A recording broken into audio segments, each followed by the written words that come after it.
Howdy. So I'm Ben O'Brien. I have a company called The Functional Human. Used to be The Functional Man, but the more I think about resilience and the skills that firefighters need, or men need, or female firefighters or women, they're really skills of getting more connected with our humanity. And so that is understanding what we react to, understanding the common pitfalls that a lot of us fall into. And so with that in mind, I'm starting this series based on some resilience standards that was created by a group of firefighters, police officers, and psychologists and social workers in the Denver area.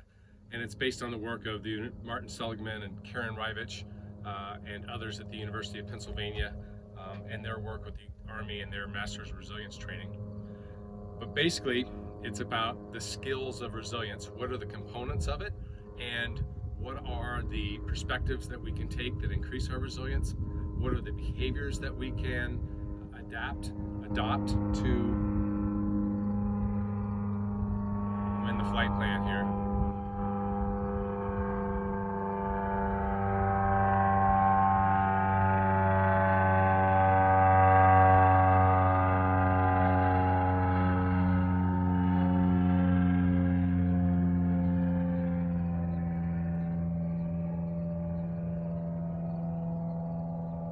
Okay, so what are the behaviors that we can all adapt that make us more resilient?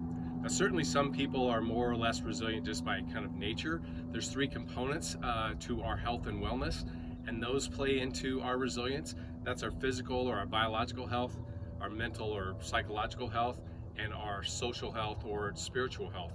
And so those three things, our biological, psycho, and social, are areas that contribute to our wellness. And they all contribute to each other. So if you're very physically fit and strong, a couple things is one, that increases your resilience, your resistance to disease or harm. It actually allows you to be psychologically stronger, particularly since our fitness probably didn't come from anywhere. We had to train for it. So we've developed some psychological ability to persevere. Our social networks are critically important for how resilient we are.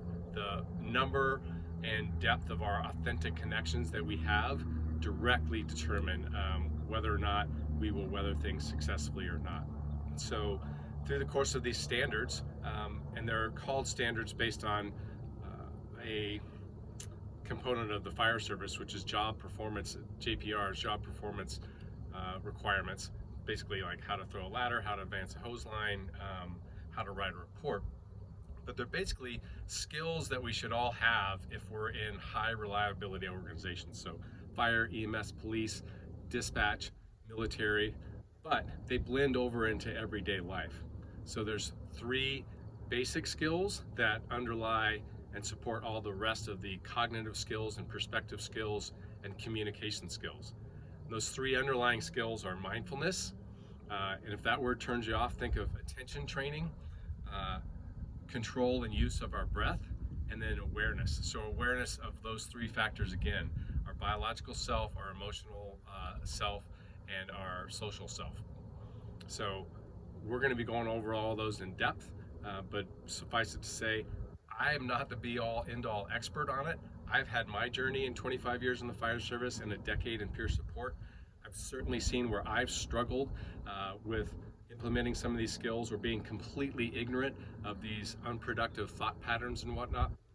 So I just want to relay that information on to people that might not be as tuned in or as geeked out on this topic as I. So I certainly have my moments where I'm not doing well, I'm not surviving, or I'm not thriving at all times. And I think that message is important. I still struggle too, as much as I think about resilient skills, as often as I teach them and write about them, they're still a work in progress.